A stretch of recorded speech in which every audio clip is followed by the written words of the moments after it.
Hi there. In this tutorial I'm going to cover a very simple way to create some fish and give them some basic swimming motion. You can obviously make the armature that I'm going to create more advanced, but this is just going to be a very simple armature that uses bendy bones techniques to give you this basic sort of swimming motion of the fish that you can see here. And I'll quickly show how to create this sort of moving stream effect as well.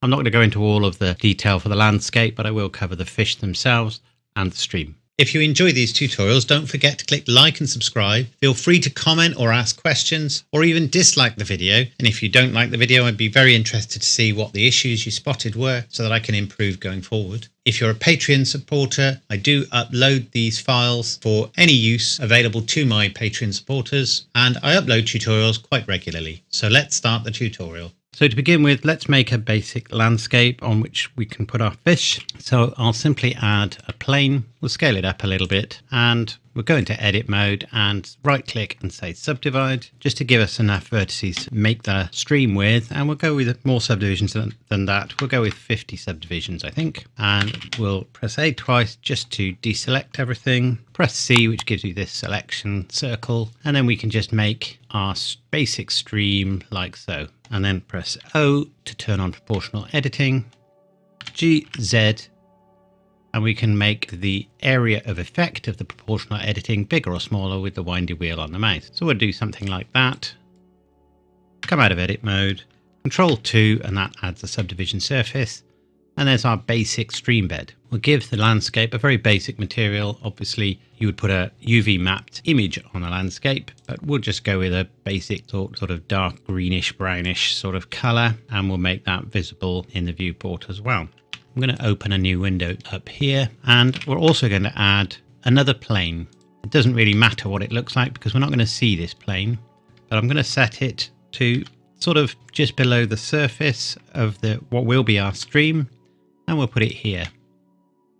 So this is going to be the source of our fish. So let's select the ground again and we'll call that ground.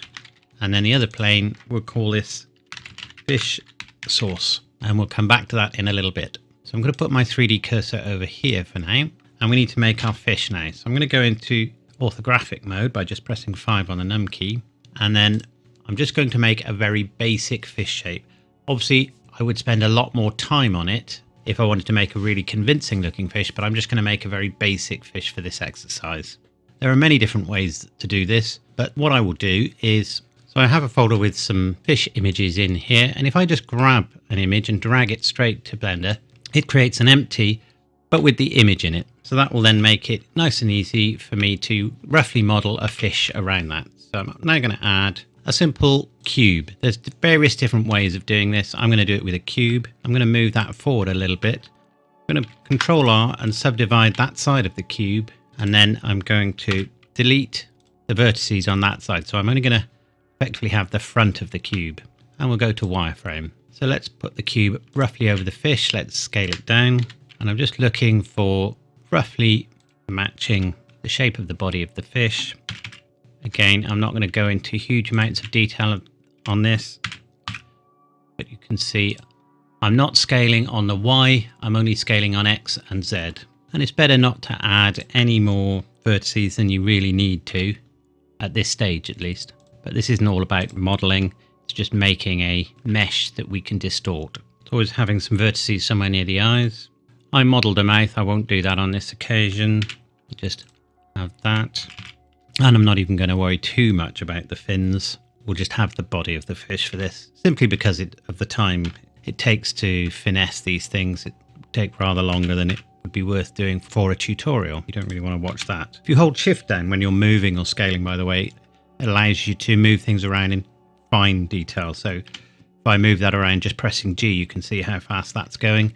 And if I hold shift down, you can see it's a much smaller movement for the same mouse movement. I will model the very end of the tail and we'll apply, I think, 3 vertices in the middle there, and we'll apply some, and then we'll select these and Control B for bevel just to start to round it off. It's a very crude fish shape at the moment.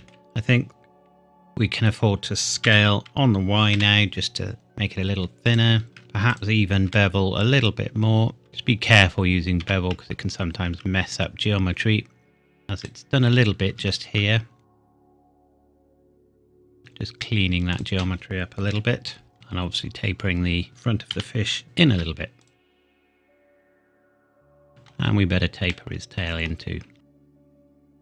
And we don't want any geometry back here. I'm not sure why it left out the geometry there, but that's fine. So we'll just take off all the faces on this side, and you'll see why in a moment. So I just pressed X. We've also got some erroneously selected faces here. Oh, there's some more geometry problems over there, so we'll sort that out. Delete those faces. As I say, you've got to be a bit careful with bevel. Can get a bit over enthusiastic, so that seems okay. So now we can go to modifiers, add a modifier, under generate, select mirror, and obviously we want it to mirror on the y-axis. Now at the moment it's separated, so go into edit mode, select all the vertices, G, Y, and let's join the fish together. We haven't actually, our vertices aren't completely lined up, so we select that ring of vertices there and scale Y0, that's now flat, G, Y, and select all of them, and G, Y, and we can bring them together. And if we say clipping, they won't pass, the two halves won't actually pass through each other. You can see there. The fish is a bit flat at the moment, but nevertheless, we've got our basic fish shape. If I select that set of vertices, but deselect the very ends, press O to turn on proportional editing, G, Y, and narrow it in a little bit, we can make our fish a little plumper. I think we'll deselect that as well. We'll say shade smooth. So it's looking a bit more like a fish at least. And we'll put a subdivision surface on there with Control 2. And there's our basic fish shape. I haven't, as I said, put the fins on him. We have got a slight issue up here, and that's to do probably with the proximity of some of the vertices. If I turn the subdivision surface off, you can see, and turn clipping off as well so that we can pull them apart. And we will also need to turn proportional editing off. We need to have a slight thickness at the end there. It doesn't need to be very thick. There needs to be something. And there we go. That looks a lot better. Something that's worth doing before we go any further is just check that all of the normals are facing in the right direction. So we'll just click in here and select face orientation. It's all blue, there's no red showing, so that's fine. If we were seeing any of the wrong side of the normals, if the normals were facing in the wrong way, we look underneath this plane, you can see all this red. That's essentially the inside of the object. For this plane, it doesn't matter. So we'll face it on that way round now. We'll go into edit mode, select all the vertices, we'll press U, and we'll just say project from view bounds. Come out of edit mode. We'll say new for basic material. We'll call this fish. Come up to here and go to the shader editor. We'll add a texture, which is an image texture, and we should be able to just use our fish again. So let's select the trout texture, and we'll just take that into base color at the moment. And if we come here, we can see what that's going to look like. And you can see it's not quite mapped properly yet. So let's just go up to the UV editor. Again, load the trout image in and go to edit mode, and you can see what's going on. So I think let's just try U project from view. We've got the same proportion, and now we can just scale that up. And we just need to tweak it a little bit. I won't spend too long on that.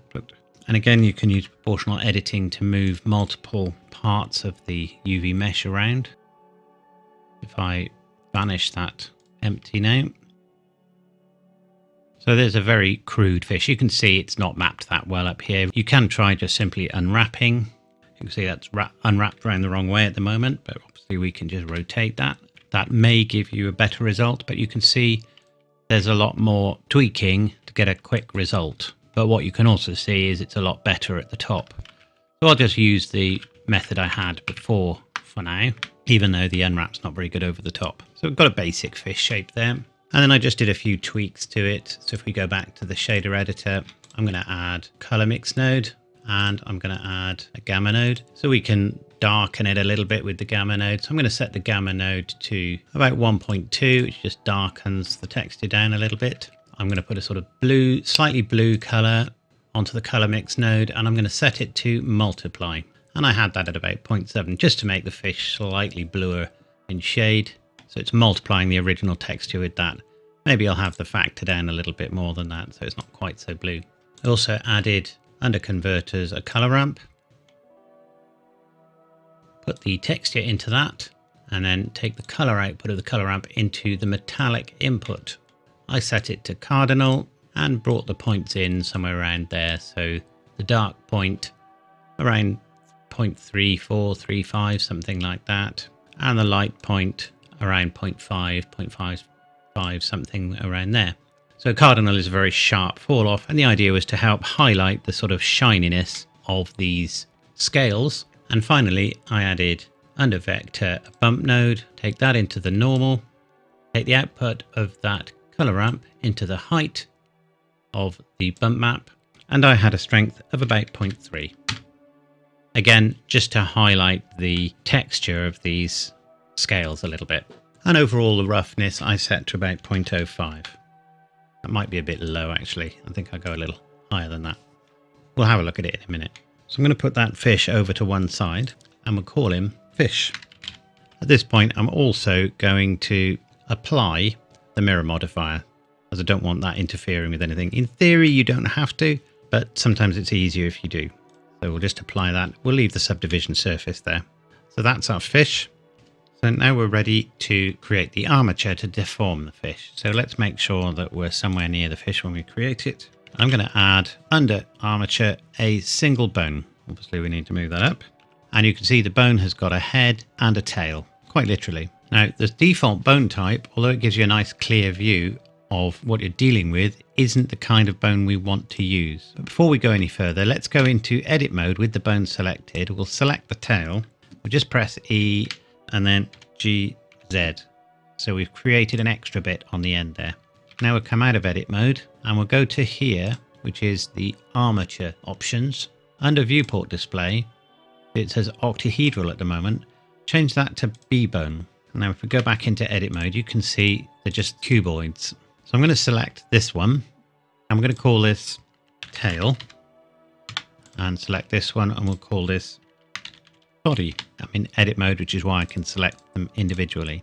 So now I'm going to go to the bendy bones options, and under display size, we can adjust that just to make it nice and easy to see which is the tail and which is the head. So I've just increased it a little bit, and now we can see there's a clear difference between the two. Just makes it easy to see. It's not actually necessary. I'm going to come out of edit mode now and rotate X 90 and then rotate Z 90. I'm going to scale this up a little bit, and I'm going to put it over the fish, actually inside the fish. So let's scale that a little more. Now you can see the fish mesh is obscuring the bone. That's not something you have to accept, because if we go to the data properties, we can click here, which is in front, and then no matter where it is, we can always see the bone. So I'm actually just going to scale this up a bit, just so that we pretty much enclose the entire fish, pretty much there. And then if we go into edit mode, we can perhaps scale down the thickness of that bone a little bit, and maybe we'll do something similar with the tail. There are various different ways to do it, but there it is. So we've roughly got one bone here, which is the body bone, and one bone here, which is the tailbone. And roughly speaking, the position of that tailbone maps to the position of the tail, and likewise the head. So I think I might be able to push that one back slightly. Now you can see at the moment in edit mode, I've got the body bone selected, and it currently says one segment. If I increase that, you can now should be able to see there are now two segments. It's one bone, but it has two segments. So let's put it up to 10. You can see that we've got a lot more segments there. Now, depending on how many fish you're going to have, you can have a lot of segments if you want. I'm going to go up to 25, I think. That's quite a few. So we've got the body bone is now a bendy bone with lots of segments in it. So next, in edit mode, select the tailbone. Under bone options, go to relations, click under here where it says parent, and select the body. And that will sort of connect them together. And make sure you click connected. I just Control A to apply the changes that I'd made for scaling and things like that to this bone, and I'll do the same to the body. It looks like we've got a bit of a rotation on there, so I'm just repositioning things. It's because I've just set what the head and what the tail is, as it were, in terms of the armature. You can now see when I move the tail around in edit mode, it starts to have an effect, and there you can see it affecting it there. And I just did Alt R just to remove that rotation. So now you can see we've got a flexible bone there, and if I move it backward and forward, you can see we've got the start of some motion on there. I'm going to come out of edit mode and just move my armature back to where I want it, which is roughly there. And now I'm ready to link my mesh to my armature. So I'm going to select the mesh, then hold Shift and select the armature, Control P, and say armature deform with envelope weight should be fine for a simple shape like this. Nothing seems to have changed yet. If we go to pose mode and we'll select the tail, you can see it has changed. If I move things around, you can see there's a slight problem with the mesh there. Come out of pose mode, we select the mesh and come down to here. You can see we've got essentially the body and then the tail. So this is now beginning to give us the opportunity to move our fish around. So let's look from above, and now we'll go to the graph editor and we'll go to pose mode, and that's what happens if you try to move the tail because it's connected to the body at the moment. Make sure you're at the beginning of your animation, and we'll just hover over the 3D viewport and just press I, which now will just put a keyframe for all aspects. You can see we've got a tail keyframe up here now, which is our tail bone. If we open that up, you can see we've got lots of options in here, but we don't necessarily want to change them all. So let's select Z rotation, this one here, quaternion rotation for the tail. Come over to here to modifiers. If that option isn't here, pressing N hides or brings it up. Add a modifier and select built-in function. If I press play, you can see that's just wobbling backwards and forwards at the moment. I selected an amplitude of about 0.3, a phase multiplier, which is essentially the speed, of about 0.1. Offset, just put a random offset on. It just puts it somewhere different on the curve, and when you make multiple fish, you don't want them all to be in sync, as it were. And you can see that's now giving us a little rotation on there. But obviously, we need a little more than that. So now we'll select the body. Again, go back to the beginning, press I to keyframe it. You just need to do that to add an entry in here, open it up, and again, select quaternion rotation. The easiest way to get the modifier in there is if we go back to the tail and click here to copy it, and then select the body and click here to paste it. Don't worry about that problem there at the moment.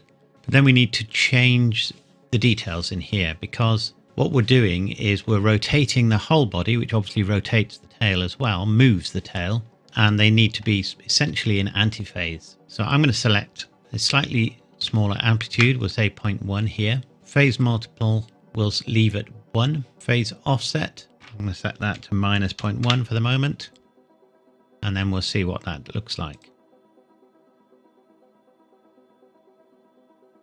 And you may need to tweak it. What I should have said, in fact, for the phase offset, if I select the phase offset as minus 1.1 for my tail, now you can see that aligns a little better.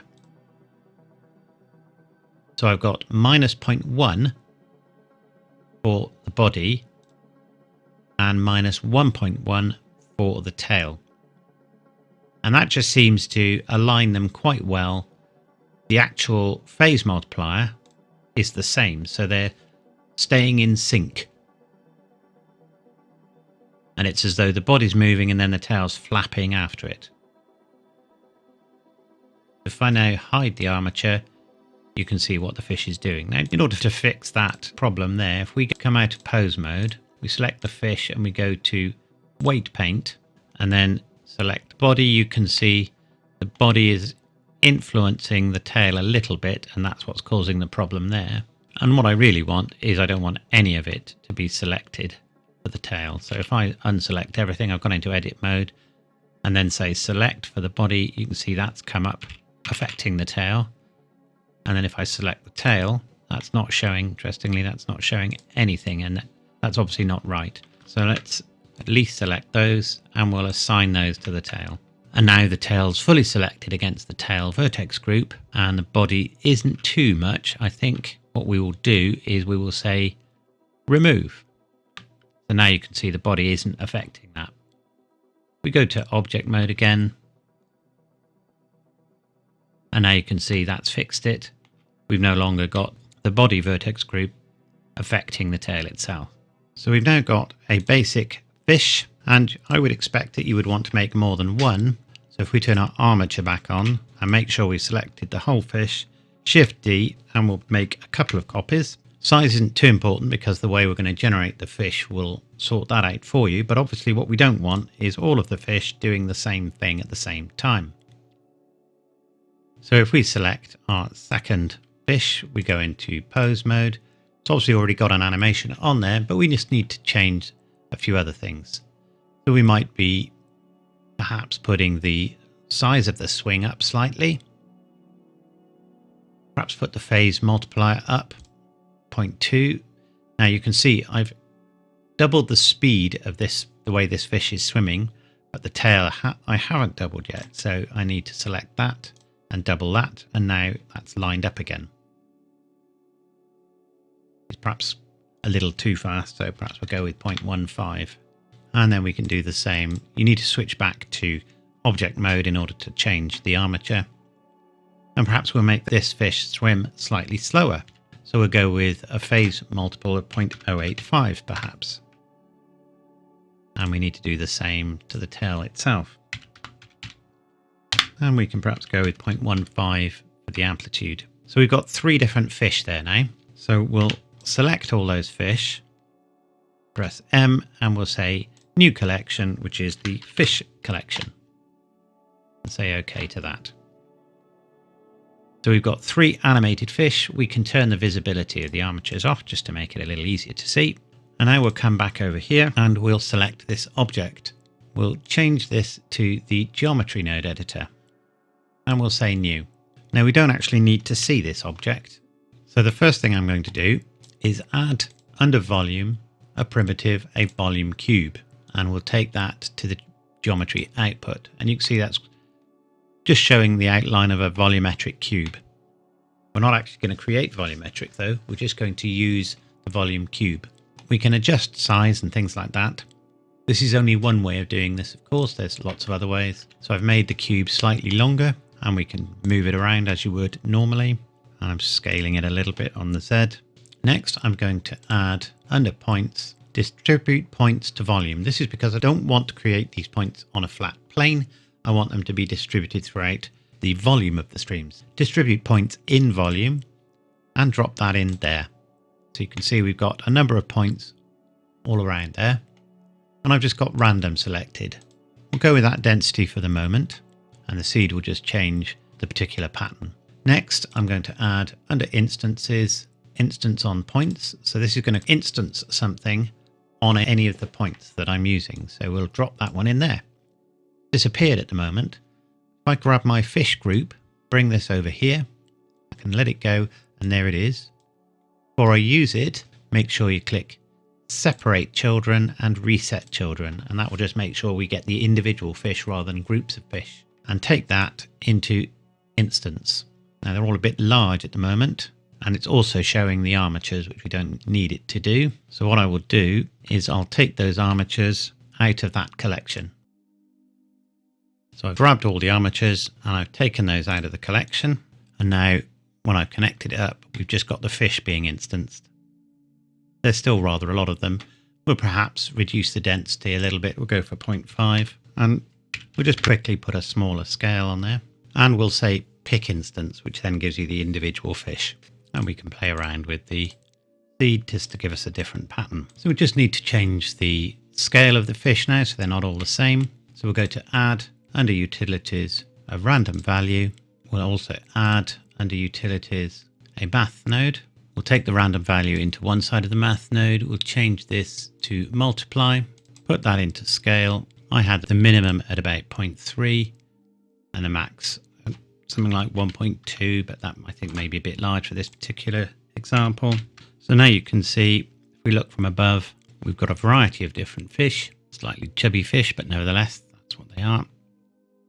and they're not all swimming together. Obviously, if you want even more variation, you can create more versions of the fish and play around with that a bit more. And we can play with the patterning and so on here by changing the seed. And if you want more fish, increase the density. I had mine all facing in the same way, in the same direction, so there was no need to play around with rotation. Obviously, you could do that, but I didn't have these fish moving. The idea is that they're sitting in the stream and just swimming enough to stay with the flow of the stream. So very quickly, how just to do the effect of the water of the stream. I'm going to add a mesh, which is a plane. We'll just make that fairly sizable and then drop it down so that it represents the surface of the water. I think I'm going to deepen the stream a little bit and then lift that up. So our fish are there in the water and the water's above them. So we're going to look from above and we will go into edit mode and just press U, unwrap. It's a very simple shape, so that won't be a problem. Before we go any further though, I think what we will do is go to the shader editor. We'll say world, we'll say use nodes, and we'll say an environmental texture. You can see the nodes building up here. And that's simply because it's much easier to see reflections on things when you have a proper environmental texture. So we'll use this one and add that in there. So that's given us some light as well. I'll stop the animation playing for the moment. So we'll go to our water and we'll just click new. That's somehow managed to add itself into the fish collection. So I just pulled that out of there because that was obviously going to cause a problem. And we'll call this water and we'll call the material water as well. So we'll change this back to object. We'll get rid of the principled shader and we'll add under shaders, glass shader, and add that into the surface. I'm going to set the roughness to not completely 0.001, so very low. And a typical index of refraction for water is 1.3 or thereabouts, depending on whether it's frozen or not.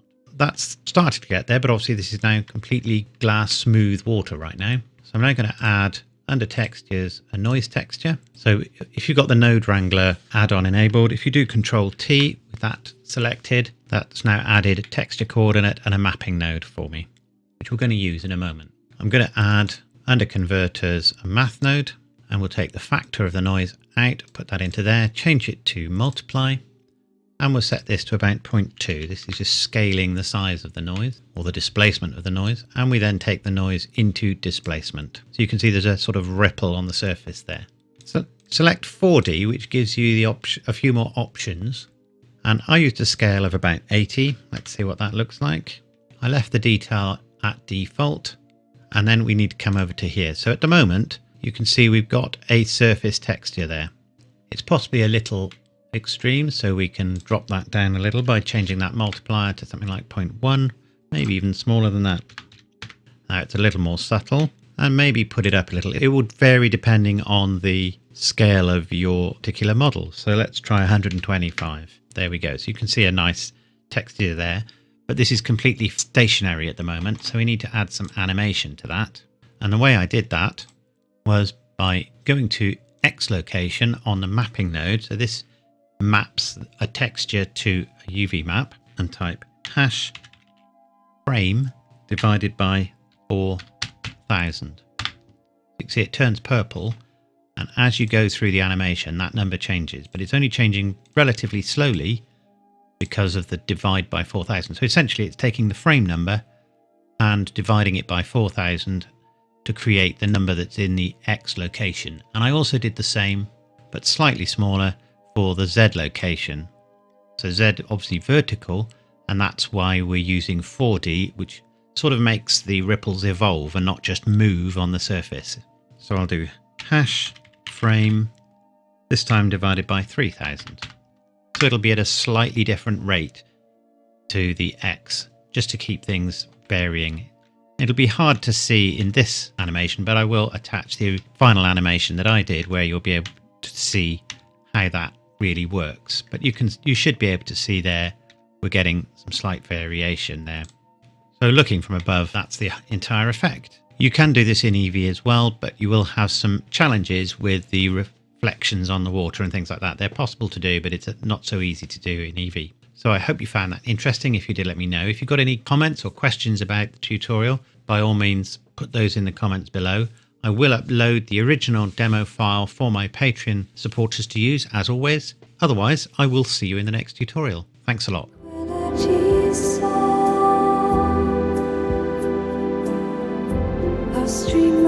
streets of old,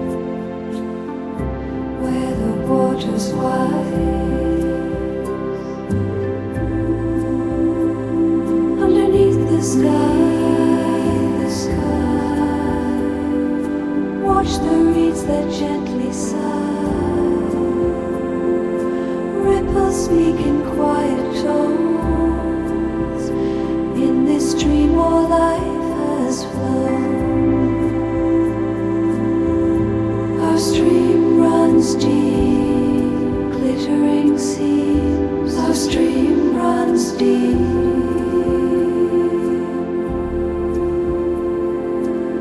In the heart of green, the stream cradles stones in its tender hold. In each stone's history, our stream runs deep where the currents mold. Our stream